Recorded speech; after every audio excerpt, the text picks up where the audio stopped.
ಎಲ್ಲ ವಚನ ಪ್ರೇಮಿಗಳಿಗೆ ನಮಸ್ಕಾರ.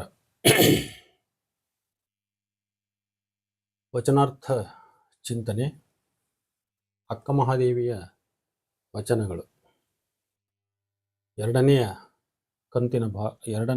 ಕಂತಿನ ವಿಷಯ ಅಕ್ಕನ ಪೂಜೆಯಲ್ಲಿನ ರತಿ ಸುಖದ ಅನುಭವ. ಅಕ್ಕನ ಪೂಜೆಯಲ್ಲಿನ ರತಿ ಸುಖದ ಅನುಭವ. ಚನ್ನಮಲ್ಲಿಕಾರ್ಜುನನೆಂಬ ಗಂಡನ ವಿಷಯ ಕುರಿತಾಗಿ ನಾವು ಈ ಹಿಂದಿನ ವಿಡಿಯೋದಲ್ಲಿ ಒಂದು ವಿಚಾರವನ್ನು ವಿಶದಪಡಿಸಿದ್ದೇನೆ. ಈಗ ಚನ್ನಮಲ್ಲಿಕಾರ್ಜುನನೆಂಬ ನಾಮದ ಅಗೋಚರ ಚೈತನ್ಯವಾದ ಶಿವನೆಂಬ ಗಂಡನನ್ನು ಒಲಿಸಿಕೊಳ್ಳುವ ಮತ್ತು ಅವನೊಂದಿಗೆ ರತಿಯನ್ನು ಅನುಭವಿಸುವ, ಅಂದ್ರೆ ಅವನೊಂದಿಗೆ ಐಕ್ಯ ಸುಖಾನುಭವವನ್ನು ಹೊಂದುವ ಏಕೈಕ ದಾರಿ ಭಕ್ತಿಯಿಂದ ಅವನನ್ನು ಪೂಜಿಸ್ತಕ್ಕಂಥದ್ದು.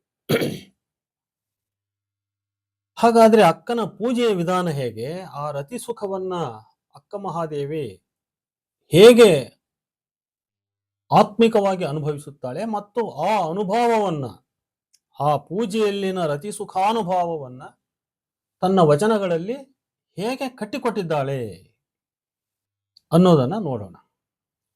ಅಕ್ಕನ ಸರಳ ಪೂಜೆಯ ಉದಾಹರಣೆ ಈ ಕೆಳಗಿನ ವಚನ.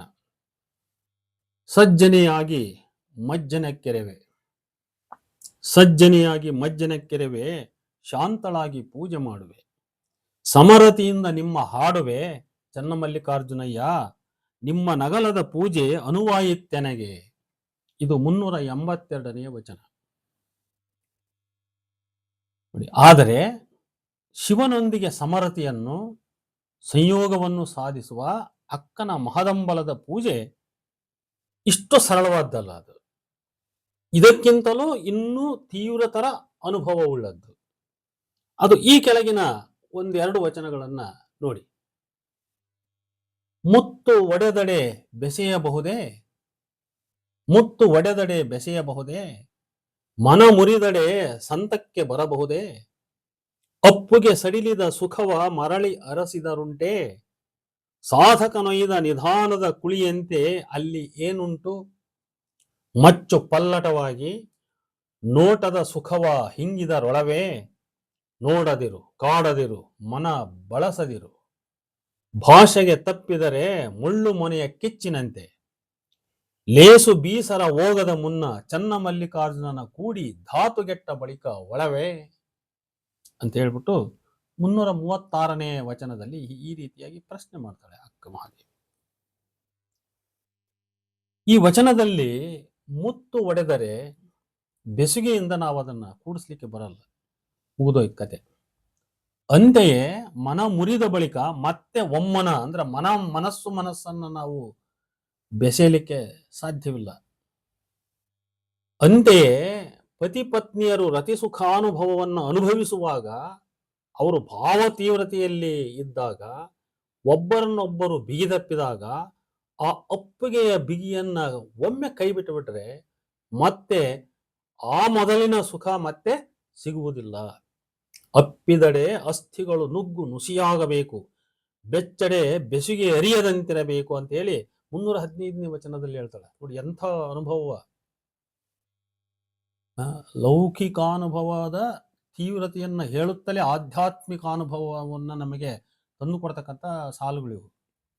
ಒಬ್ಬ ಗಂಡ ಹೆಂಡತಿ ಪತಿ ಪತ್ನಿಯರು ಪರಸ್ಪರ ಪ್ರೇಮ ಸುಖವನ್ನ, ದೈಹಿಕ ಸುಖವನ್ನ ಅನುಭವಿಸ್ತಕ್ಕಂಥ ವಿಧಾನ ಹೆಂಗಂದ್ರೆ, ಅಪ್ಪಿದಡೆ ಅಸ್ಥಿಗಳು ನುಗ್ಗು ನುಸಿಯಾಗಬೇಕು, ಬೆಚ್ಚಡೆ ಬೆಸುಗೆ ಅರಿಯದಂತಿರಬೇಕಂತ. ಅಷ್ಟು ಆ ರೀತಿ ಸುಖದಲ್ಲಿ ಇರಬೇಕಾದಾಗ ಸಾಧಕನು ಯಾವನೋ ಒಬ್ಬನು ಹೂಳಿಟ್ಟ ಸಂಪತ್ತನ್ನು ಶೋಧಿಸ್ತಾನಂತ ತಿಳ್ಕೊಳ್ಳಿ. ಆ ಶೋಧಿಸ್ತಕ್ಕಂಥನು ಹೂತಿಟ್ಟ ಸಂಪತ್ತನ್ನ ಕುಳಿಯನ್ನು ಬಗೆದೆತ್ತಿಕೊಂಡು ಹೋದ ಬಳಿಕ ಆ ಖಾಲಿ ಕುಳಿಯಲ್ಲಿ ಏನಿರ್ಲಿಕ್ಕೆ ಸಾಧ್ಯ? ಒಬ್ಬನ ಯಾವನ ಅಲ್ಲ ತಕೊಂಡು ಹೋಗ್ಬಿಡ್ತಾನೆ. ಆದ್ರೆ ಹೋಗಿ ಖಾಲಿ ಕುಳಿ ಬಗದ್ರೆ ಮತ್ತೆ ಏನಾರ ಸಿಗ್ಲಿಕ್ಕೆ ಸಾಧ್ಯವೇ?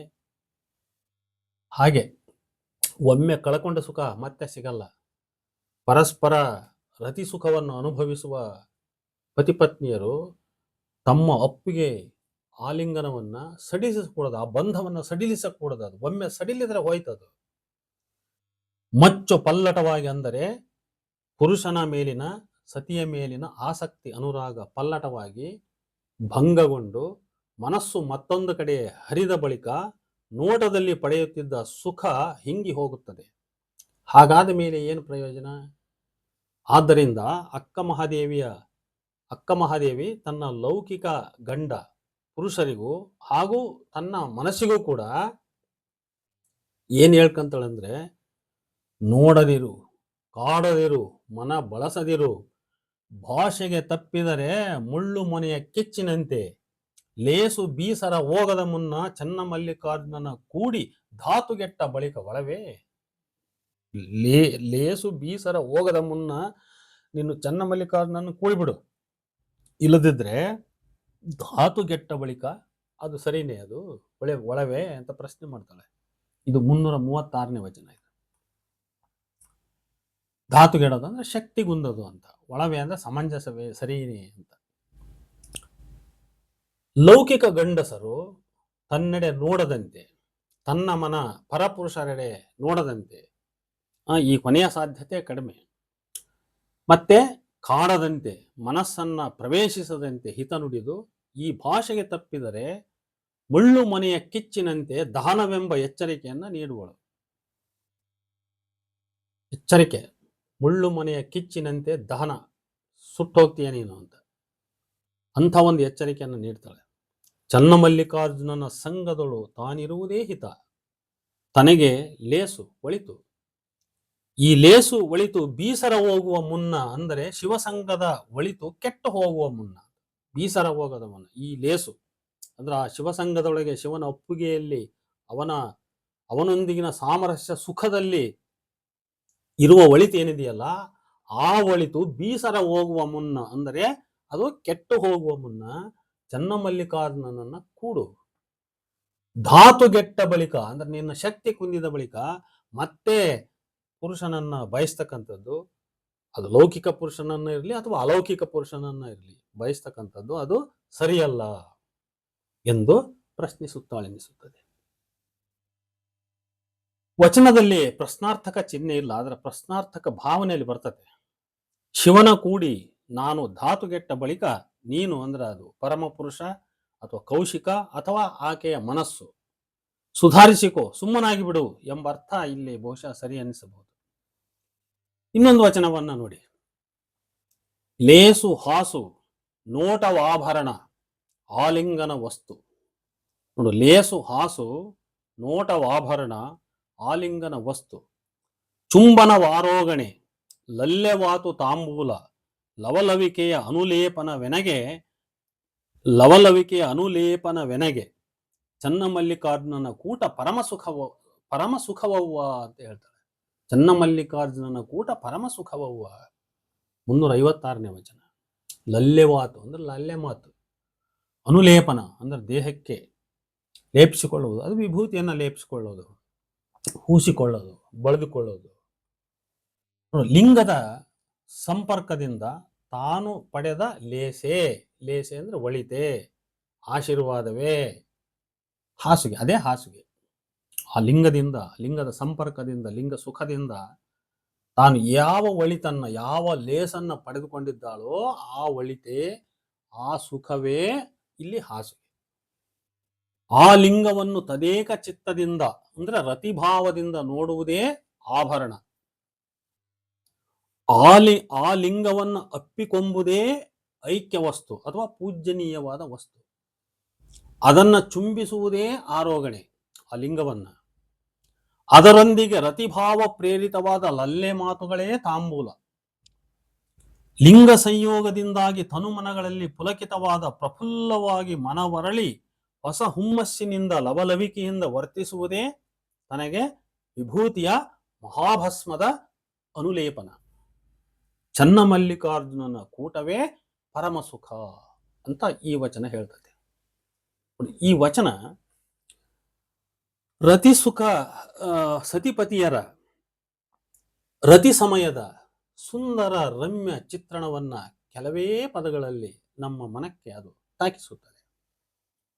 ನವದಂಪತಿಗಳು ಸುಖ ಸಂತೃಪ್ತಿಯ ಭೋಜನವಾದ ಬಳಿಕ ಒಂದೇ ಸುಖಮಯ ಹಾಸುಗೆಯಲ್ಲಿ ಜೊತೆಯಲ್ಲಿ ಕುಳಿತು ತಾಂಬೂಲ ಸವಿದು ಕಾಮೋದ್ರೇಕಗೊಳಿಸುವಂಥ ಅಥವಾ ತಮ್ಮಲ್ಲಿ ಪರಸ್ಪರರಲ್ಲಿ ಅನುರಾಗ, ಪ್ರೀತಿ, ರಮಣೀಯ ಭಾವನೆ ಹುಟ್ಟಿಸುವಂಥ ಲಲ್ಲೆ ಮಾತುಗಳನ್ನು ಆಡಿ ಪರಸ್ಪರ ಆಲಿಂಗಿಸಿಕೊಂಡು ಮುದ್ದಾಡಿ ಒಬ್ಬರು ಇನ್ನೊಬ್ಬರಲ್ಲಿ ಬೆರೆತು ಹೋಗಿ ಈ ಲೋಕವನ್ನೇ ಮರೆತು ಬಿಡುವುದು. ಇದು ಪ್ರೇಮ ಸುಖದ ಒಂದು ಪರಮಾನಂದ ಸ್ಥಿತಿ ಇದು.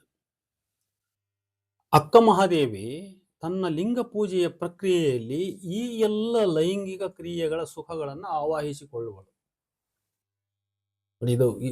ಇದು ನಾವು ಅರ್ಥ ಮಾಡ್ಕೋಬೇಕು. ಒಂದು ಅಕ್ಕ ಮಹಾದೇವಿಯ ಸೈಕಾಲಜಿ ಹೆಂಗಿದೆ ಅಂತ. ಆಕೆ ಏನನ್ನ ಕಳ್ಕೊಂಡಿದ್ದಾಳೆ, ಅದನ್ನು ಎಲ್ಲಿ ಪಡ್ಕೊಂತ ಇದ್ದಾಳೆ ಅಂತ. ಆಕೆ ನಿಜ ಬದುಕಿನಲ್ಲಿ ಕಳ್ಕೊಂಡಿರ್ತಕ್ಕಂಥದ್ದು ಗಂಡನ, ಪುರುಷನ ಸುಖ. ಆ ಪುರುಷನ ಸುಖವನ್ನು ಆಕೆ ಎಲ್ಲಿ ಪಡ್ಕೊಳ್ಳೋ ಪ್ರಯತ್ನ ಮಾಡ್ತಾಳಂದ್ರೆ ಆಧ್ಯಾತ್ಮಿಕ ಪುರುಷ, ಅಪ್ರಾಪಂಚಿಕ ಪುರುಷ, ಅವನೊಂದಿಗಿನ ಒಂದು ಅನುಸಂಧಾನದಲ್ಲಿ, ಅವನೊಂದಿಗಿನ ಸಮಾಗಮದಲ್ಲಿ, ಅವನೊಂದಿಗಿನ ಸಂಯೋಗದಲ್ಲಿ ಆಕೆ ಅದನ್ನು ಪಡ್ಕೊಳ್ಳುವ ಪ್ರಯತ್ನವನ್ನ ಮಾಡ್ತಾ ಇದ್ದಾಳೆ. ನೋಡಿ, ಇಲ್ಲಿ ತನ್ನ ಪರಮ ಪುರುಷ ಚನ್ನಮಲ್ಲಿಕಾರ್ಜುನನೆಂಬ ಪುರುಷನೊಂದಿಗೆ ಕರಸ್ಥಲದಲ್ಲಿರುವ ಲಿಂಗದ ಮೂಲಕ ಸಂಯೋಗವನ್ನು ಸಾಧಿಸಿಕೊಂಡು, ಹಾಗೆ ಅಲ್ಲ, ಕರಸ್ಥಲದಲ್ಲಿರುವ ಲಿಂಗ ಏನಿದೆಯಲ್ಲ, ಆ ಲಿಂಗದ ಮುಖಾಂತರ ಆ ಚನ್ನಮಲ್ಲಿಕಾರ್ಜುನನೊಂದಿಗೆ ಒಂದು ಸಂಯೋಗವನ್ನ, ಒಂದು ಯೌಗಿಕ ಇದೆ, ಒಂದು ಯೌಗಿಕ ಸುಖ ಅಂತ ಕರೆಯೋದು, ಶಿವಯೋಗದ ಸುಖ, ಅದನ್ನ ಸಾಧಿಸಿಕೊಂಡು ತಾನು ಆ ಸುಖವನ್ನು ಪಡಿತಾಳೆ. ಅಂದ್ರೆ ಇದನ್ನ ರೀಪ್ಲೇಸ್ ಮಾಡ್ಕೊಂತಾಳೆ. ನೋಡಿ, ಇದೇ ಯೋಗದ ಮೂಲ. ತನ್ನ ಲೈಂಗಿಕ ತೃಷೆಗಳನ್ನು ನಿಷ್ಕ್ರಿಯಗೊಳಿಸಿಕೊಳ್ತಕ್ಕಂಥ ಒಂದು ಕ್ರಮ ಇದು. ನಿಜವಾದ ಲೈಂಗಿಕ ಕ್ರಿಯೆಯನ್ನ ಈ ರೀತಿಯ ಕಾಲ್ಪನಿಕ ಕ್ರಿಯೆಗಳಿಂದ, ಅಂದ್ರೆ ಇಲ್ಲಿ ವಾಸ್ತವವಾಗಿ ಕಳ್ಕೊಂಡಿದ್ದಾಳೆ, ಆದ್ರೆ ಆ ಬಯಕೆ ಹುಟ್ಟುತ್ತಾ ಇದೆ. ಆ ಬಯಕೆಯನ್ನು ಯಾವುದರಿಂದ ರೀಪ್ಲೇಸ್ ಮಾಡ್ತಾ ಇದ್ದಾಳೆ ಅಂತ ಹೇಳಿದ್ರೆ, ಪರಮ ಪುರುಷನೊಂದಿಗಿನ ತನ್ನ ಸುಖವನ್ನು ಕಾಲ್ಪನಿಕ ಸುಖದೊಂದಿಗೆ ರೀಪ್ಲೇಸ್ ಮಾಡ್ಕೊಳ್ತಾ ಇದ್ದಾಳೆ. ಆ ಪರಮ ಪುರುಷನೊಂದಿಗಿನ ಕಾಲ್ಪನಿಕ ಸುಖ ಏನಾಯ್ತಲ್ಲ, ಅದೇ ಯೌಗಿಕ ಸುಖ, ಅದೇ ಯೌಗಿಕ ಕ್ರಿಯೆ. ಯೋಗ ಅಂದ್ರೆ ಏನಂದ್ರೆ, ಆ ರತಿ ಸುಖವನ್ನ ನಾವು ಕಾಲ್ಪನಿಕವಾಗಿ ಕಲ್ಪಿಸಿಕೊಳ್ತಕ್ಕಂಥದ್ದು, ಅದನ್ನ ಮಾನಸಿಕವಾಗಿ ಆಂತರಂಗಿಕವಾಗಿ ಅನುಭವಿಸಿಕೊಳ್ತಕ್ಕಂಥದ್ದು. ಪಾರಮಾರ್ಥಿಕ ಶಕ್ತಿಯೊಂದಿಗೆ ಸಾಯುಜ್ಯ ಸಾಧಿಸುವ ಸಾಧನವಾಗಿ ಲೈಂಗಿಕ ಕ್ರಿಯೆಯ ಅನುಸಂಧಾನದ ಕ್ರಮಗಳನ್ನ ಕಾಲ್ಪನಿಕವಾಗಿ ಬಳಸಿಕೊಳ್ಳುವ ಕ್ರಮವೇ ಯೋಗ. ಬೇರೆಯಲ್ಲಿ ಅಲ್ಲ. ಯೋಗದ ಮೂಲ ತಿರುಳಿರದೆ ಇಲ್ಲಿ. ಪಾರಮಾರ್ಥಿಕ ಶಕ್ತಿಯೊಂದಿಗೆ ಸಾಯುಜ್ಯ ಸಾಧಿಸುವ ಸಾಧನವಾಗಿ ಲೈಂಗಿಕ ಕ್ರಿಯೆಯ ಅನುಸಂಧಾನದ ಕ್ರಮಗಳನ್ನ ಕಾಲ್ಪನಿಕವಾಗಿ ಬಳಸಿಕೊಳ್ಳುವ ಕ್ರಮ ಇದು, ಅದೇ ಯೋಗ. ಲೈಂಗಿಕತೆಯನ್ನ ಅಂತರಂಗದ ಅಮೂರ್ತ ಕ್ರಿಯೆಯನ್ನಾಗಿ ಪರಿವರ್ತಿಸಿಕೊಳ್ತಕ್ಕಂಥ ಕ್ರಮ ಇದು. ಈ ಸಂದರ್ಭದಲ್ಲಿ ಈ ಕೆಳಗಿನ ಕೆಲವು ಯೋಗ ಕುರಿತಾಗಿ ಬರೆದಂಥ ತಾಂತ್ರಿಕ ಯೋಗವನ್ನು ಕುರಿತಾಗಿ ಬರೆದಂಥ ಲೇಖಕರ ಕೆಲವು ಮಾತುಗಳನ್ನು ನೋಡೋಣ. ನೋಡಿ, both historically and conceptually, yoga is in many ways an internalization of sexual intercourse between a man and a woman, which brings us back to the vexed matter of tantric sex. ಇದು ತಾಂತ್ರಿಕ್ ಸೆಕ್ಸಿನ ಒಂದು ನೆರಳು, ಅದು yoga. In many ways it is an internalisation of sexual intercourse between a man and women. ಅದನ್ನು ಅಂತರಂಗೀಕರಣಗೊಳಿಸ್ಕೊಳ್ಳೋದು, ನಿಜವಾದ ಸ್ತ್ರೀ ಪುರುಷರ ಲೈಂಗಿಕ ಸುಖವನ್ನ ಅಂತರಂಗದಲ್ಲಿ ಅದನ್ನ ಪಾರಮಾರ್ಥಿಕ ಪುರುಷನೊಂದಿಗೆ, ಪರಮ ಪುರುಷನೊಂದಿಗಿನ ಗಂಡಸಾದ್ರೆ ಶಕ್ತಿಯೊಂದಿಗೆ, ಹೆಣ್ಣಾದ್ರೆ ಪರಮ ಪುರುಷನೊಂದಿಗೆ, ಈ ರೀತಿ. ಅಂದ್ರೆ ಇಲ್ಲಿ ಆಕ್ಚುಲಿ ಗಂಡು ಕೂಡ ಅವನು ಸತಿಯಾಗಿ ಹೆಣ್ಣಿನ ಭಾವದಿಂದ ಸುಖವನ್ನು ಅನುಭವಿಸ್ತಾನೆ, ಶರಣ ಸತಿ ಲಿಂಗಪತಿ ಆ ಭಾವದಿಂದ. ಹಾಗಾಗಿ ತಾನು ಹೆಣ್ಣಾಗಿ ಇನ್ನೊಂದು ಆ ಪರಮ ಪುರುಷನೇ ತನ್ನ ಗಂಡು, ಅವನು ಈ ಮೆದುಳಿನಲ್ಲಿ ಇಲ್ಲಿದ್ದಾನೆ ಅಂತೇಳಿ, ಮೇಲೆ ಇದ್ದಾನೆ ಅಂತಂದು ತನ್ನ ಕೆಳಗಡೆ ಇರ್ತಕ್ಕಂಥ ಆ ಶಕ್ತಿಯನ್ನ ಬಡಿದೆಬ್ಬಿಸಿ, ಕುಲಕುಂಡಲಿನಿ ಅಂತ ಕರೀತಾರೆ, ಕುಲಕುಂಡಲಿಯನ್ನು ಬಡಿದೆಬ್ಬಿಸಿ ಆಕಿನ ಮೇಲಕ್ಕೆ ಏರಿಸಿಕೊಂಡು ಅವೆರಡನ್ನು ಶಿವ ಮತ್ತು ಶಕ್ತಿಯನ್ನ ಪರಸ್ಪರ ಕೂಡಿಸಿ ಆನಂದ ಪಡ್ತಕ್ಕಂಥ ಸುಖ ಏನಿದೆಯಲ್ಲ ಅದೇ ಯೋಗ ಅಂತ. ಆ ಯೌಗಿಕ ಕ್ರಿಯೆಯ ಎಲ್ಲ ಸಾಧ್ಯತೆಗಳನ್ನ ನಾವು ಈ ರೀತಿ ಅಕ್ಕ ಮಹಾದೇವಿಯ ಪೂಜಾ ಕ್ರಿಯೆಯಲ್ಲಿ ಅಥವಾ ಇನ್ನೊಬ್ಬ ಶರಣರ ಪೂಜಾ ಕ್ರಿಯೆಯಲ್ಲಿ ಕಾಣ್ಬೋದು. ಅದರಲ್ಲಿ ಬಹಳ ಭಾರಿ ನಿಚ್ಚಳವಾಗಿ ನಮಗೆ ಅಕ್ಕ ಮಹಾದೇವಿ ವಚನಗಳಲ್ಲಿ ಇದು ಕಂಡು ಬರ್ತದೆ. If the tantric practitioner's goal is to replace mundane human thought with enlightened God consciousness, and if sexuality is the divine path to enlightenment, then the practitioner's unitatio Dei should quite reasonably be enacted in a sexual mood ಅಂತ ಹೇಳಿ ತಂತ್ರ ಇನ್ practice ಅಂತ ಹೇಳಿ David Gordon white ಪುಸ್ತಕ ಅದು, ಅದರಲ್ಲಿ ಈ ಸಾಲುಗಳನ್ನು ನಾವು ಕಾಣಬಹುದು. ನೋಡಿ, ಮೇಲಿನ ಈ ಗೋರ್ಡನ್ ವೈಟ್ ಗ್ರಂಥದಿಂದ ಉದ್ಧರಣೆ ಮಾಡಿದ ಭಾಗವನ್ನು ನಾವಿಲ್ಲಿ ಅರ್ಥ ಮಾಡ್ಕೋಬಹುದು. ಸಂಕ್ಷಿಪ್ತವಾಗಿ ಹೇಳೋದಾದ್ರೆ, ಚಾರಿತ್ರಿಕವಾಗಿಯೂ ಪರಿಕಲ್ಪನಾ ದೃಷ್ಟಿಯಿಂದಲೂ ಯೋಗ ಎಂಬುದು ಸ್ತ್ರೀ ಪುರುಷರ ನಡುವಿನ ಸಂಭೋಗ ಕ್ರಿಯೆಯ ಅಂತರಂಗೀಕರಣವಾಗಿದೆ.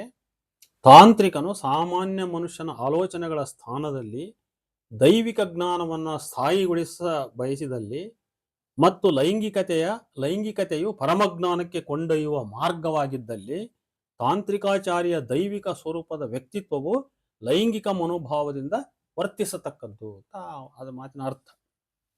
ಈ ಹಿನ್ನೆಲೆಯಲ್ಲಿ ಈ ಮೇಲಿನ ಎರಡೂ ವಚನಗಳಲ್ಲಿಯೂ ಕೂಡ ಅಕ್ಕನ ಭಕ್ತಿಯ ಉತ್ಕಟ ಭಾವನೆಯು ಶಿವನೊಂದಿಗೆ ಸಮೈಕ್ಯತೆ ಸಮರತೆಯನ್ನು ಸಾಧಿಸುವ ಪ್ರಯತ್ನವನ್ನು ಲೈಂಗಿಕ ಪರಿಕಲ್ಪನೆಗಳಲ್ಲಿ ವರ್ಣಿಸಿದ್ದನ್ನು ನಾವು ಕಾಣಬಹುದು.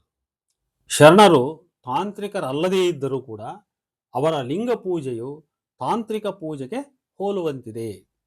ಆ ಪೂಜೆಯಲ್ಲಿ ಶರಣನು ಸ್ತ್ರೀಯಾಗಿಯೂ, ಅಂದರೆ ಶಿವನಿಗೆ ಲಿಂಗಕ್ಕೆ ಸತಿಯಾಗಿಯೂ, ಆ ಲಿಂಗಪತಿಯೊಂದಿಗೆ ಮಾನಸಿಕ ಸಮರಸ ಸಾಧಿಸಲೆತ್ನಿಸುವನು.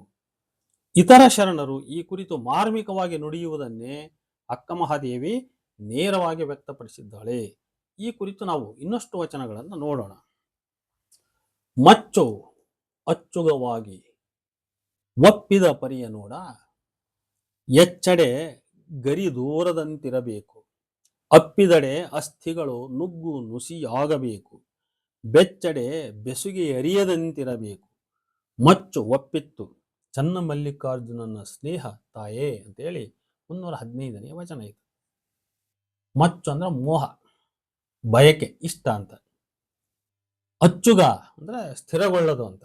ಗಟ್ಟಿಯಾಗು, ಎಚ್ಚಣೆ ಅಂದ್ರೆ ಎಸೆ, ಒಡೆ, ಬಿಡು ಅಂತ ಇವೆಲ್ಲ ಅರ್ಥಗಳು ಬರ್ತವೆ. ಬೆಚ್ಚಡೆ ಅಂದ್ರೆ ಬೆಸೆದಡೆ, ಗರಿದೋರು ಅಂದ್ರೆ ರೆಕ್ಕೆ ತೋರು, ರೆಕ್ಕೆ ಕಾಣುವಂತೆ ಮಾಡುವಂತ. ಮಚ್ಚು ಅಚ್ಚುಗವಾಗಿ ಒಪ್ಪಿದ ಪರಿಯ ನೋಡ ಅಂತ. ಮಚ್ಚು ಅಂದ್ರೆ ಮೋಹ, ಅಚ್ಚುಗ ಅಂದ್ರೆ ಅದು ಸ್ಥಿರವಾಗಿ ಅದು ಒಪ್ಪಿದ ಪರಿಯನ್ನು ನೋಡು ಅಂತ ಹೇಳ್ತಾಳೆ. ಮಚ್ಚು ಅಚ್ಚುಗವಾಗಿ, ಆ ಮೋಹ ಅಂದ್ರೆ ಶಿವನ ಮೇಲಿನ ಮೋಹ, ಅದು ಅಚ್ಚುಗವಾಗಿ ಅಂದ್ರೆ ಅದು ಸ್ಥಿರವಾಗಿ ಅದು ಹೆಂಗೆ ಅನುರೂಪವಾಗಿ ಒಪ್ಕೊಂಡಿದೆ ಅದನ್ನು ನೋಡ. ಎಚ್ಚಡೆ ಗರಿ ದೂರದಂತಿರಬೇಕಂತೆ. ಎಚ್ಚಡೆ ಅಂದ್ರೆ ಎಸೆದು ಬಿಡು, ಹೊಡೆದು ಅದನ್ನ ಬಿಸಾಡು ಅನ್ನೋ ಅರ್ಥದಲ್ಲಿ. ಅದನ್ನು ಬಿಟ್ಟುಬಿಟ್ರೆ ಗರಿ ದೂರದಂತಿರಬೇಕು. ಗರಿ ದೂರದು ಅಂದ್ರೆ ರೆಕ್ಕೆ ತೋರು, ರೆಕ್ಕೆ ಕಾಣುವಂತೆ ತೋರು ಅಂದ್ರೆ ಅದರ ಭೇದ ಕಾಣಬಾರದು ಅಂತ ಅರ್ಥ ಇಲ್ಲಿ. ಅದನ್ನು ಬಿಟ್ಟರೂ ಕೂಡ ಅದರ ಭೇದ ಕಾಣದಂತೆ ಇರಬೇಕು. ಅಪ್ಪಿದಡೆ ಅಸ್ಥಿಗಳು ನುಗ್ಗು ನುಸಿಯಾಗಬೇಕು. ಒಂದು ಪರಸ್ಪರ ಒಬ್ಬರನ್ನು ಒಪ್ಪಿಕೊಂಡ್ರೆ ಆಲಿಂಗನ ಎಷ್ಟು ಟೈಟ್ ಆಗಿರ್ಬೇಕಂದ್ರೆ ಒಬ್ಬೊಬ್ಬರ ಮೈ ಎಲುಬುಗಳು ಮುರ್ಕಂಡಂಗಿರ್ಬೇಕು. ಬೆಚ್ಚಡೆ ಬೆಸುಗೆ ಎರಿಯದಂತಿರಬೇಕು. ಬೆಚ್ಚಡೆ ಅಂದ್ರೆ ಪರಸ್ಪರ ಬೆಸ್ಬಿಟ್ರೆ ಆ ಬೆಸುಗೆ ಸಡಿಲಿರಬಾರ್ದು ಅದು. ಮಚ್ಚು ಒಪ್ಪಿತ್ತು ಚನ್ನಮಲ್ಲಿಕಾರ್ಜುನನ ಸ್ನೇಹ ತಾಯೇ ಅಂತ. ಹೀಗೆ ಭಕ್ತಳು, ಪ್ರೇಮಿಯು, ಸ್ವಘೋಷಿತ ಪತ್ನಿಯೂ ಆದ ಅಕ್ಕ ಮಹಾದೇವಿ ಶಿವನ ಮೇಲಿನ ತನ್ನ ಮೋಹ ಸದೃಢವಾಗಿ, ಮೋಹ ಮಚ್ಚು ಸದೃಢವಾಗಿ ಅಂದ್ರೆ ಅಚ್ಚುಗ, ಶಿವನಿಗೆ ಒಪ್ಪಿದ ಪರಿಯನ್ನು ನೋಡು ಎಂದು ತಾನು ತನ್ನ ಪ್ರೀತಿಯ ಭಾವ ಬಾಣಗಳನ್ನು ಎಸೆದಡೆ ಹೂಡಿ ಹೊಡೆದರೆ ಅಲ್ಲಿ ಅವುಗಳು ಎಸೆದ ಗುರುತು ತೋರದಂತಿರಬೇಕು. ಅವುಗಳ ಗರಿ ಅಂದ್ರೆ ಪುಕ್ಕ ಕಾಣದಂತಿರಬೇಕು. ತಾನು ಶಿವನನ್ನಪ್ಪಿದರೆ ಅವನ ಅಸ್ಥಿಗಳು ನಜ್ಜು ಗಜ್ಜಾಗಿ ಮುರಿಯಬೇಕು. ಅಂದರೆ ಬಾಹುಬಂಧನ ಅಷ್ಟು ಗಟ್ಟಿಯಾಗಿರಬೇಕು, ಬಿಗಿಯಾಗಿರಬೇಕು. ಉಭಯರ ತನು ಮನಗಳೆರಡು ಬೆಸೆದರೆ ಅಂದ್ರೆ ಬೆಚ್ಚಡೆ ಆ ಬೆಸುಗೆ ಅರಿಯಬಾರದು, ಭಿನ್ನವಾಗಬಾರದು, ಅಂದ್ರೆ ಬೇರ್ಪಡಿಸಿದಂತೆ ಬೇರ್ಪಡದಂತೆ ಗಟ್ಟಿಯಾಗಿರಬೇಕು ಅಂತ. ತನ್ನ ಮೋಹ ಚನ್ನಮಲ್ಲಿಕಾರ್ಜುನಗೆ ಒಪ್ಪಿ ಅವನ ಸ್ನೇಹ ತನಗೆ ದೊರಕಿತ್ತೆಂಬ ಸಂತೃಪ್ತ ಭಾವವನ್ನು ಈ ವಚನದಲ್ಲಿ ಆಕೆ ವ್ಯಕ್ತಪಡಿಸಿದ್ದಾಳೆ. ಇಡೀ ವಚನವು ಅಕ್ಕ ಮಹಾದೇವಿ ಶಿವನ ಪತ್ನಿಯಾಗಿ ಅವನೊಂದಿಗೆ ರಮ್ಯರತಿ ಸುಖ ಸಂಭೋಗವನ್ನು ಮಾನಸಿಕವಾಗಿ ಸೃಷ್ಟಿಸಿಕೊಳ್ಳುವ ಪ್ರಯತ್ನವನ್ನು ಅದು ವರ್ಣಿಸುತ್ತದೆ. ಮದನಾರಿ ಎಂಬ ಮಳೆ ಹೊಯ್ಯಲು, ಶಿವಯೋಗವೆಂಬ ತ್ವರೆ ಬರಲು, ಕಾಮನಿ ಅಂಬಿಗನಾದ ನೋಡ, ಕರ್ಮದ ಕಡಲೆನ್ನ ನೆಳೆದೊಯ್ಯುವಾಗ ಕೈಯ ನೀಡು ತಂದೆ ಚನ್ನಮಲ್ಲಿಕಾರ್ಜುನ ಅಂತ ಹೇಳ್ತಾಳೆ. ಮದನಾರಿ ಎಂಬ ಮಳೆ ಹೊಯ್ಯಲು, ಶಿವಯೋಗವೆಂಬ ತ್ವರೆ ಬರಲು, ಕಾಮನಿ ಅಂಬಿಗನಾದ ನೋಡ, ಕರ್ಮದ ಕಡಲೆನ್ನ ನೆಳೆದೊಯ್ಯುವಾಗ ಕೈಯ ನೀಡು ತಂದೆ ಚನ್ನಮಲ್ಲಿಕಾರ್ಜುನ ಅಂತ. ಇದು 317ನೇ ವಚನ. ಮದನಾರಿ ಎಂಬ ಮಳೆ ಸುರಿಯಿತು. ಇದರ ಅರ್ಥ ಮದಮತ್ಸರಾದಿ ಅರಿಷಡ್ವರ್ಗಗಳು, ಸಪ್ತವ್ಯಸನ, ಅಷ್ಟತನು ಇತ್ಯಾದಿಗಳೆಲ್ಲವೂ ಅಳಿದವು, ಮಳೆಯ ಮೋಡಗಳಂತೆ ಅವು ಕರಗಿ ಹೋದವು. ಆಗ ಕರ್ಮದ ಕಡಲು ಹುಟ್ಟಿಕೊಂಡಿತು. ಅದೇ ಹೊತ್ತಲ್ಲಿಯೇ ಶಿವಭಕ್ತಿ, ಶಿವಯೋಗದ ಬಿಳಿ ನೊರೆ, ಅದು ಶಿವಜ್ಞಾನ ಅಥವಾ ಅರಿವು ಹುಟ್ಟಿಕೊಂಡಿತು. ಆದರೆ ಈ ಕಡಲನ್ನು ಜ್ಞಾನವೇ ದಾಟಿಸಲು ಅಸಖ್ಯವಾದುದು. ಕರ್ಮದ ಕಡಲಿಂದ ದಾಟಿ ಶಿವನ ಬಂಧಿಯಾಗುವ ಬಯಕೆಯುಳ್ಳ ಅಕ್ಕನಿಗೆ ಆಕೆಯ ಕಾಮವೇ ಅಂದ್ರೆ ಇಲ್ಲಿ ಮನ್ಮಥ ಎಂದು ಭಾವಿಸದೆ ಶಿವನೊಂದಿಗೆ ಸೇರಬೇಕೆಂಬ ಅಕ್ಕನೊಳಗಿನ ರತಿಭಾವನೆ, ಭಕ್ತಿ ಭಾವನೆ ಅಂತ ನಾವು ತಿಳಿಬೇಕಾದನ್ನು. ಅಂಬಿಗನಾಗಿ ಈ ಕಡಲನ್ನು ದಾಟಿಸಿ ಶಿವನೊಂದಿಗೆ ಸೇರಿಸಿತು ಅಂತ ನೋಡಿ. ಇಲ್ಲಿ ಜ್ಞಾನ ಅರಿವು ಕೆಲಸ ಮಾಡಲ್ಲ ಇಲ್ಲಿ. ಅದಕ್ಕಾಗಿ ಆಕೆ ಏನ್ ಹೇಳ್ತಾಳಂದ್ರೆ, ಆದರೆ ಈ ಕಡಲನ್ನು ಜ್ಞಾನವೇ ದಾಟಿಸಲು ಅಸಖ್ಯವಾದದ್ದು. ಜ್ಞಾನ ಈ ಕಡಲನ್ನ ದಾಟಿಸಲ್ಲ. ಮತ್ತೆ ಯಾವ್ದು ದಾಟಿಸ್ತತೆ ಅಂದ್ರೆ ಭಕ್ತಿ ಭಾವನೆ ದಾಟಿಸ್ತದೆ. ಭಕ್ತಿ ಭಾವನೆ ಯಾವುದು ಇಲ್ಲಿ? ಆ ಶಿವನೊಂದಿಗೆ ತಾನು ಹೊಂದುವಂತ ರತಿಭಾವನೆ ಏನೈತಲ್ಲ ಅದು ಅಂತ. ಹಾಗಾಗಿ ಆಕೆ ಕಾಮ ಅಂದ್ರೆ ಇಲ್ಲಿ ಮನ್ಮಥ ಅಂದ್ರೆ ಶಿವನೊಂದಿಗೆ ಸೇರಬೇಕೆಂಬ ಅವಳ ಬಯಕೆ, ಅದು ಈ ಕಡಲನ್ನು ದಾಟಿಸಿತು. ಶಿವ ಮತ್ತು ಅಕ್ಕ ಉಭಯರನ್ನು ಬೆಸಿಗೆ ಮಾಡಿದ್ದೇ ಈ ಕಾಮ ಅಂದ್ರೆ ರತಿ ಅಂದ್ರೆ ಆ ಶಿವನನ್ನು ಕೊಡೋ ಬಯಕೆ. ಕರ್ಮದ ಕಡಲು ತನ್ನ ನೆಳೆದೊಯ್ಯುವಾಗ ನನ್ನ ಕೈ ಹಿಡಿದು ನಿನ್ನೆಡೆ ಕರೆದುಕೋ ಅಂತ ಆಕೆ ಪ್ರಾರ್ಥನೆ ಮಾಡ್ತಾಳೆ. ನೋಡಿ, ಕರ್ಮದ ಕಡಲು ತನ್ನ ನೆಳೆದೊಯ್ಯುವಾಗ ನನ್ನ ಕೈ ಹಿಡಿದು ನಿನ್ನೆಡೆ ಕರೆದುಕೋ ಅಂತ. ನೋಡಿ, ಇಲ್ಲಿ ಉತ್ಕಟ ಭಕ್ತಿಯು ರತಿಭಾವವಾಗಿರುವುದನ್ನು ನಾವು ಗಮನಿಸಬೇಕು. ಲಾಂಛನ ಸಹಿತ ಮನೆಗೆ ಬಂದಡೆ, ತತ್ಕಾಲವನೆರಿದು ಪ್ರೇಮವ ಮಾಡದಿರ್ದಡೆ, ನೀನಿರಿಸಿದ ಮನೆಯ ತೊತ್ತಲ್ಲ. ಲಾಂಛನ ಸಹಿತ ಮನೆಗೆ ಬಂದಡೆ, ಭಕ್ತ ಶಿವ ಜಂಗಮ ರೂಪದಲ್ಲಿ ಅವನು ಲಾಂಛನ ಸಹಿತ ಅಂದ್ರೆ ಲಿಂಗ ಸಹಿತ, ಶಿವನ ಕುರುಹು ಸಹಿತ ಮನೆಗೆ ಬಂದಡೆ, ತತ್ಕಾಲವನರಿದು ಪ್ರೇಮವ ಮಾಡದಿದ್ದಡೆ, ನೀನಿರಿಸಿದ ಮನೆಯ ತೊತ್ತಲ್ಲ. ತತ್ಕಾಲ ಪ್ರೇಮವು ಮಾಡುವಂತೆ ಎನ್ನ ಮುದ್ದ ಸಲಿಸಯ್ಯ, ಅಲ್ಲದೊಡೆ ಒಯ್ಯಯ್ಯ ಸಿರಿಶೈಲ ಮಲ್ಲಿಕಾರ್ಜುನ ಅಂತ ಹೇಳ್ತಾಳೆ 346ನೇ ವಚನದಲ್ಲಿ. ಶಿವನು ಜಂಗಮ ವೇಷದಿಂದ ಲಾಂಛನಧಾರಿಯಾಗಿ ಅಕ್ಕನ ಮನೆಗೆ ಬಂದರೆ ಆ ಸಂದರ್ಭ ಸಮಯೋಚಿತತೆಯನ್ನು ಅರಿತು ಬಿಟ್ಟು ಅವನೊಂದಿಗೆ ಪ್ರೇಮ ಮಾಡದೇ ಇರಲು ತಾನೇನು ಇತರ ಮನೆಯಲ್ಲಿ ಶಿವನಿಂದ ತೊತ್ತು ತನಕ್ಕಿರಿಸಿದ ಆಳಲ್ಲ, ಸೇವಕಿಯಲ್ಲ. ತಾನು ಅನ್ಯರ ತೊತ್ತು ದಾಸಿಯಾಗಿ ಬಂದ ಜಂಗಮನೊಂದಿಗೆ ಸರಸವಾಡಿದರೆ ಅದು ಅನೀತಿ, ಅಧರ್ಮ. ಆದರೆ ತಾನು ಸರ್ವಸ್ವತಂತ್ರಳು, ಶಿವನ ಪ್ರಿಯಳು. ಹಾಗಾಗಿ ತಾನು ಮನೆಗೆ ಬಂದ ಶಿವನ ಅಂದ್ರೆ ಆ ಜಂಗಮನನ್ನ ಪ್ರೀತಿಸಲು ಸ್ವತಂತ್ರಳು. ಅವನಿಗೆ ಅಂದ್ರೆ ಜಂಗಮನಿಗೆ ಕೊಡುವ ಮುದ್ದನ್ನು ಆ ಜಂಗಮನು ಶಿವನಿಗೆ ಅಂದ್ರೆ ಆ ಮಹಾಲಿಂಗಕ್ಕೆ ಸಲ್ಲಿಸಬೇಕು, ಅರ್ಪಿಸಬೇಕು. ಇಲ್ಲದಿದ್ದರೆ ತನ್ನನ್ನೇ ಅಂದ್ರೆ ಮುದ್ದನ್ನೇ ತೆಗೆದುಕೊಂಡು ಹೋಗು ಎಂದು ಅರ್ಥವಾಗುತ್ತದೆ ಅಲ್ವಾ. ಕರೆದೊಯ್ಯಬೇಕಂದ್ರೆ ಆಕೆ ಪ್ರಾರ್ಥಿಸ್ತಾಳೆ, ಮುದ್ದನ್ನೇ ನೀನು ಕರ್ಕೊಂಡು ಹೋಗು ಅಂತ ಹೇಳ್ತಾಳೆ. ಅಂದ್ರೆ ತಾನು ಮನೆಗೆ ಬಂದ ಜಂಗಮನಿಗೆ ತಾನು ಮುದ್ದನ್ನ ಇಟ್ಟರೆ ಶಿವಭಾವದಿಂದ ಆ ಜಂಗಮ ಆ ಮುದ್ದನ್ನು ಆ ಶಿವನಿಗೆ ಅರ್ಪಿಸಬೇಕು ಅಂತ ಆಕೆಯ ಅರ್ಥ ಇಲ್ಲಿ. ಸಜ್ಜೆಯನ್ನುಪ್ಪರಿಸಿ ಶಿವಲಿಂಗ ಕರಸ್ಥಳಕ್ಕೆ ಬರಲು ಪ್ರಜ್ವಲಿಸಿ ತೊಳಗಿ ಬೆಳಗುತಿಹ ಕಾಂತಿಯೋಳು ಪ್ರಜ್ವಲಿಸಿ ದೃಷ್ಟಿ ನೆಟ್ಟು ಒಜ್ಜರಿಸಿ ಅಂದ್ರೆ ಚಿಮ್ಮಿ ಉಕ್ಕಿ ಸುರಿಯುವ ಅಶ್ರುಜಲ ಶಿವ ಸುಖ ಸಾರಾಯದಲ್ಲಿ ಸಜ್ಜನ ಸತಿಯ ರತಿಯೊಡಗೂಡಿ ಲಜ್ಜೆಗೆಟ್ಟು ನಿಮ್ಮ ನೆರೆದನು ಚನ್ನಮಲ್ಲಿಕಾರ್ಜುನ ಅಂತ ಹೇಳಿ 399ನೇ ವಚನದಲ್ಲಿ ಹೇಳ್ತಾರೆ. ಸಜ್ಜೆಯನ್ನುಪ್ಪರಿಸಿ ಶಿವಲಿಂಗ ಕರಸ್ಥಳಕ್ಕೆ ಬರಲು. ಸಜ್ಜೆ ಅಂದ್ರೆ ಕರಡಿಗೆ, ಲಿಂಗದ ಕರಡಿಗೆ, ಅದು ತನು ಅಂತ ಆಗ್ಬೋದು, ಮನವೆಂಬ ಸಜ್ಜೆ ಅಂತಾನು ಆಗ್ಬೋದು. ಉಪ್ಪರಿಸು ಅಂದ್ರೆ ಏಳದು, ಮೇಲೆ ಏಳದು, ಹಾರಿ ಮೇಲಕ್ಕೆ ಹೋಗು. ವಜ್ಜರಿಸಿ ಅಂದ್ರೆ ಚಿಮ್ಮಿ ಉಕ್ಕಿ ಅಂತ. ನೆರೆದು ಅಂದ್ರೆ ತಬ್ಬಿ ಆಲಿಂಗಿಸಿ ಅಂತ. ನೋಡು, ಸಜ್ಜೆಯನ್ನುಪ್ಪರಿಸಿ ಶಿವಲಿಂಗ ಕರಸ್ಥಳಕ್ಕೆ ಬರಲು. ಅದೇನೋ ಅದು ತನ್ನ ಕರಡಿಗೆ ಅಥವಾ ಪೀಠ ಏನಿದೆಯಲ್ಲ ಅದನ್ನು ಬಿಟ್ಟು ಅದರಿಂದ ಮೇಲೆ ಎದ್ದು ಆ ಲಿಂಗ ಕರಸ್ಥಳಕ್ಕೆ ಬಂದಿರಲು ಪ್ರಜ್ವಲಿಸಿ ತೊಳತೊಳಗಿ ಬೆಳಗುತಿಹ ಕಾಂತಿಯೋಳು. ಅಂದ್ರೆ ಆ ಲಿಂಗವು ಪ್ರಜ್ವಲಿಸಿ ತೊಳತೊಳಗಿ ಬೆಳಗುತಿಹ ಕಾಂತಿಯೋಳು ಪ್ರಜ್ವಲಿಸಿ ದೃಷ್ಟಿನೆಷ್ಟು ವಜ್ಜರಿಸಿ, ಅದನ್ನ ಆ ಲಿಂಗವನ್ನ ದೃಷ್ಟಿನೆಟ್ಟು ವಜ್ಜರಿಸಿ ಅಂದ್ರೆ ಉಕ್ಕಿ, ತನ್ನ ಭಕ್ತಿ ಭಾವವನ್ನು ಉಕ್ಕಿಸಿಕೊಂಡು ಸುರಿಯುವ ಅಶ್ರುಜಲ ಅಂದ್ರೆ ಕಣ್ಣೀರು ಬರುವಂತೆ. ಇದು ಬಸವಣ್ಣನ ವಚನದಲ್ಲಿ ಕೂಡ ಬರ್ತದೆ. ಅಂದ್ರೆ ಅಷ್ಟೊಂದು ಭಾವೋದ್ದೀಪನಗೊಂಡು ಆ ಲಿಂಗದ ಮುಖಾಂತರ ಶಿವಸುಖವನ್ನು ಅನುಭವಿಸ್ತಕ್ಕಂಥದ್ದು. ಶಿವಸುಖ ಸಾರಾಯದಲ್ಲಿ ಸಜ್ಜನ ಸತಿಯ ರತಿಯೊಡಗೂಡಿ ಲಜ್ಜೆಗೆಟ್ಟು ಅಂದ್ರೆ ಅಲ್ಲಿ ನಾನು ಆ ತರದ ಒಂದು ಕ್ರಿಯೆಯನ್ನು ಅಂದ್ರೆ ಶಿವನೊಂದಿಗೆ ನಿಜವಾಗಲೂ ಸತಿಪತಿಯರು ಹೆಂಗೆ ಪರಸ್ಪರ ಸಂಭೋಗದಲ್ಲಿ ಕೂಡ್ತಾರೋ ಅಂಥ ಒಂದು ಅನುರಕ್ತಿಯನ್ನು ನಾನು ಯಾವುದೇ ನಾಚಿಕೆ ಇಲ್ಲದೆ ನಾನು ಅನುಭವಿಸಬೇಕು ಅಂತ ಆ ರತಿಯೊಡಗೂಡಿ ಲಜ್ಜೆಗೆಟ್ಟು ನಿಮ್ಮ ನೆರೆದನು ಚನ್ನಮಲ್ಲಿಕಾರ್ಜುನ, ಯಾವುದೇ ನಾಚಿಕೆ ಇಲ್ಲದೆ ನಿಮ್ಮನ್ನು ನಾನು ಅಪ್ಪಿಕೊಂಡೆ ನಾನು ಅಂತ ಹೇಳ್ತಾಳೆ. ಅದರಿಂದ ನೋಡು, ಲಿಂಗದ ಕರಡಿಗೆಯಿಂದ ಹಾರಿ ಕರಸ್ಥಳಕ್ಕೆ ಲಿಂಗ ಬಂದಿರಲು ಪ್ರಜ್ವಲಿಸುವ ಆ ಲಿಂಗವನ್ನ ದೃಷ್ಟಿ ನೆಟ್ಟು ತದೇಕ ಚಿತ್ತದಿಂದ ನೋಡಿ ಲಿಂಗದ ಆ ಕಾಂತಿಯನ್ನು ಕಣ್ಮನ ತುಂಬಿಕೊಂಡಾಗ ಕಣ್ಣಲ್ಲಿ ಅಶ್ರುಜಲ ಆನಂದ ಬಾಷ್ಪ ಉಕ್ಕಿ ಹರಿಯಲು ಆ ಭಾವೋದ್ರೇಕದಲ್ಲಿ ತನ್ನನ್ನು ತಾನು ನಿಯಂತ್ರಿಸಿಕೊಳ್ಳಲಾಗದ ಅಕ್ಕ ಮಹಾದೇವಿ ಶಿವಸುಖ ಸಾರಾಯದಲ್ಲಿ ಸಜ್ಜನ ಸತಿಯಂತೆ ಶಿವನನ್ನು ಅಪ್ಪಿ ಶಿವನೊಂದಿಗೆ ಲಜ್ಜೆಯಿಲ್ಲದೆ ರತಿಗೂಡಿದಳು. ಇಲ್ಲಿ ಅಕ್ಕ ಬಹಳ ಸ್ಪಷ್ಟವಾಗಿ ಇಷ್ಟಲಿಂಗ ಪೂಜೆಯಲ್ಲಿ ಶರಣನು ಸತಿಭಾವದಿಂದ ಲಿಂಗಪತಿಯೊಂದಿಗೆ ರತಿಕ್ರಿಯೆಯನ್ನು ಸೃಷ್ಟಿಸಿಕೊಂಡು ಆ ಸಂಭೋಗ ಸುಖ ಅನುಭವಿಸುವ ಕ್ರಿಯೆಯನ್ನ ಇಲ್ಲಿ ಯಾವುದೇ ಮುಚ್ಚುಮರೆ ಇಲ್ಲದೆ ಚಿತ್ರಿಸಿದ್ದಾಳೆ. ಇದನ್ನು ನಾವು ಅರ್ಥ ಮಾಡ್ಕೋಬೇಕು.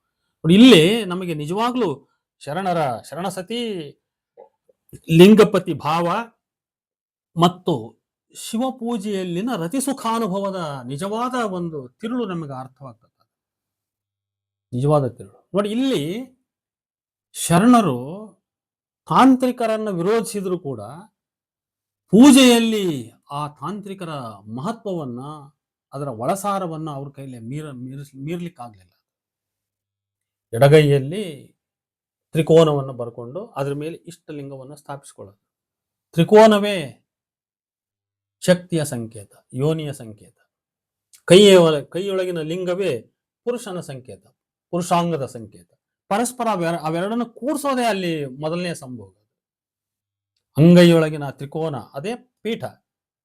ಆ ಪೀಠದ ಮೇಲೆ, ಪೀಠ ಅಂದ್ರೆ ಶಕ್ತಿ, ಅದು ಶಕ್ತಿಯ ಯೋನಿ, ಅದರ ಮೇಲೆ ಲಿಂಗವ ಪುರುಷನ ಅಂಗವನ್ನು ಕೂಡಿಸ್ತಕ್ಕಂಥದ್ದು ಇದು ಸಂಭೋಗ. ಇದು ಮೊದಲನೇದು. ಇದು ಅದಾದ್ಮೇಲೆ ಪೂಜಕ ತಾನು ಸತಿಯಾಗಿ ಆ ಲಿಂಗದ ಮುಖಾಂತರ ಆ ಪರಮಾತ್ಮನೊಂದಿಗೆ, ಆ ಪರಮ ಪುರುಷನೊಂದಿಗೆ ಈ ರೀತಿಯ ಒಂದು ಲೈಂಗಿಕ ಸುಖವನ್ನ ಅನುಭವಿಸ್ತಕ್ಕಂಥದ್ದು, ರತಿ ಸುಖಾನುಭವವನ್ನ ಅನುಭವಿಸ್ತಕ್ಕಂಥದ್ದು. ನೋಡಿ, ಇದು ಅವರ ಆಧ್ಯಾತ್ಮಿಕ ಶಕ್ತಿಯ ಒಂದು ವಿಶೇಷತೆ. ಅಂದ್ರೆ ಈ ಲೌಕಿಕ ಸುಖಾನುಭವವನ್ನ ಪಾರಮಾರ್ಥಿಕ ಸುಖವನ್ನಾಗಿ ಪರಿವರ್ತಿಸಿಕೊಳ್ತಕ್ಕಂಥ ಒಂದು ಕ್ರಿಯೆ ಇದು. ಇದನ್ನ ನಾವು, ಈ ವಿಶೇಷತೆಯನ್ನ ನಾವು ಮುಖ್ಯವಾಗಿ ಇಲ್ಲಿ ಗಮನಿಸಬೇಕು. ಹಗಲಿನ ಕೂಟಕ್ಕೆ ಹೋರಿ ಬೆಂಡಾದೆ, ಇರುಳಿನ ಕೂಟದಲ್ಲಿ ಇಂಬರಿದು ಹತ್ತಿದೆ, ಕನಸಿನಲ್ಲಿ ಮನಸಂಗವಾಗಿ ಮೈ ಮರೆದಿರ್ದೆ, ಮನಸ್ಸಿನಲ್ಲಿ ಮೈ ಮರೆದು ಹೊರಗಿದೆ, ಚನ್ನಮಲ್ಲಿಕಾರ್ಜುನನ ಕಂಡು ಕಣ್ದೆರೆದೆ ಅಂತ ಹೇಳಿ 402ನೇ ವಚನದಲ್ಲಿ ಹೇಳ್ತಾಳೆ. ಹೋರಿ ಅಂದ್ರೆ ಹೋರಾಡಿ ಅಂತ. ಶಿವನೊಂದಿಗೆ ಹಗಲೇ ಸಂಘವನ್ನು ಸಾಧಿಸಬೇಕೆಂದು ಹೆಣಗಿ ಹೋರಾಡಿ ನಾನು ಬೆಂಡಾಗಿಬಿಟ್ಟೆ. ರಾತ್ರಿಯ ಕೂಟದಲ್ಲಿ ಹಿಂಬರಿದು ಹತ್ತಿದೆ ಎಂದರೆ ಶಿವನ ನೆಲೆಯನ್ನು ಹುಡುಕಿ ಏರಿದೆ. ಕನಸಿನಲ್ಲಿ ಶಿವನೊಡನೆ ಮನವು ಕೂಡಿ ಮೈ ಮರೆತಿರಿದ್ದೆ. ಕನಸಿನೊಳಗೆ ಮನದಲ್ಲಿ ಮೈ ಮರೆದು ಮಲಗಿದೆ. ಆಗ ಮನದಲ್ಲಿ ಮೂಡಿದ ಚನ್ನಮಲ್ಲಿಕಾರ್ಜುನನ ಕಂಡು ಕಣ್ದೆರೆದೆ ಎಂದು ಶಿವನೊಂದಿಗೆ ಸೇರುವ ತನ್ನ ಪ್ರಯತ್ನಗಳು ಹಗಲಿರುಳೆನ್ನದೆ ಕನಸಲ್ಲಿಯೂ ಮುಂದುವರೆದು ಕನಸಲ್ಲಿ ಅವನ ದರ್ಶನವಾದ ಮನಸ್ಸಲ್ಲಿ ಅವನೊಂದಿಗೆ ಕೂಟವಾದ ಅಸಹಜ ಅನುಭವವನ್ನ ಈ ವಚನದಲ್ಲಿ ಅಕ್ಕ ವಿವರಿಸಿದ್ದಾಳೆ. ಹೀಗೆ ನಾವು ಒಟ್ಟಾರೆ ಇದನ್ನ ಇದನ್ನ ನಾವು ಅಕ್ಕನ ಮೇಲೆ ಕೌಳತಾಂತ್ರಿಕ ಕಾಶ್ಮೀರಿ ಶೈವದ ಪ್ರಭಾವ ಅನ್ನುವ ಒಂದು ಚಾಪ್ಟರ್ ಅಲ್ಲಿ ನಾನು ಮತ್ತೆ ಚರ್ಚಿಸಿದ್ದೇನೆ. ಯಾಕಂದ್ರೆ ಇಂಥದೇ ಅನುಭವಗಳು ಎಲ್ಲಿಂದ ಬಂದವು ಅನ್ನೋದೊಂದು ವಿಚಾರ ಅದು. ಹಂಗಾಗಿ ಬೇರೆ ವಚನಗಳು ಈ ತರದ ಚರ್ಚೆಗೆ ನಮಗೆ ಗ್ರಾಸವಾಗುವಂಥ ವಚನಗಳಿವೆ. ಅದನ್ನು ಮತ್ತೊಂದು ಅಧ್ಯಾಯದಲ್ಲಿ ನಾವು ನೋಡೋಣ. ಸದ್ಯಕ್ಕೆ ಈ ಅಧ್ಯಾಯದ ಚರ್ಚೆಯನ್ನು ಇಲ್ಲಿಗೆ ನಾನು ಮುಕ್ತಾಯಗೊಳಿಸ್ತಾ ಇದ್ದೇನೆ. ನಮಸ್ಕಾರ. ಮುಂದಿನ ವಿಡಿಯೋದಲ್ಲಿ ಮತ್ತೆ ನಾವು ಭೇಟಿಯಾಗೋಣ.